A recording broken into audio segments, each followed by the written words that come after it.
देवळा तालुक्यातील चिंचवे चौफुली हा केवळ अपघातांचीच नव्हे तर थेट मृत्यूकडे नेणारी वाट बनत चालली. बुधवारी सायंकाळी सुमारे 7 वाजण्याच्या सुमारास भरधाव वाहनाच्या धडकेत चिंचवे येथील 69 वर्षीय वसंत महादू पवार यांचा जागीच मृत्यू झाला.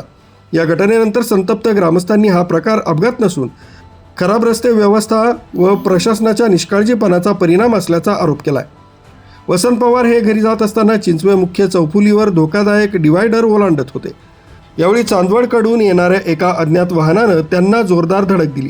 धडक इतकी भीषण होती की पवार यांच्या डोक्याला गंभीर दुखापत होऊन ते रक्ताच्या थारोळ्यात रस्त्यावर कोसळले. स्थानिक नागरिकांनी तातडीनं मदतीसाठी धाव घेतली, मात्र प्रशासनाकडून बराच वेळ कोणतीही मदत पोहोचली नाही. गंभीर जखमी अवस्थेत पवार यांना रुग्णवाहिकेद्वारे मालेगाव इथल्या सामान्य रुग्णालयात हलवण्यात आले. मात्र रुग्णालयात पोहोचण्यापूर्वीच त्यांची प्राणज्योत मालवली. कुटुंबातील कर्त्या पुरुषाचा निष्काळजीपणामुळे मृत्यू झाल्यानं संपूर्ण परिसरात शोककळा पसरली. त्यांच्या पश्चात पत्नी, एक मुलगा, एक मुलगी, सून तसंच नातवंड असा परिवार आहे. या प्रकरणी देवळा पोलीस ठाण्यात अज्ञात वाहनाविरोधात गुन्हा नोंदवण्यात आला. पोलीस निरीक्षक सार्थक नेहते यांच्या मार्गदर्शनाखाली पुढील तपास सुरू आहे. आरबी न्यूजसाठी पांडुरंग भांगरे, मोखाडा.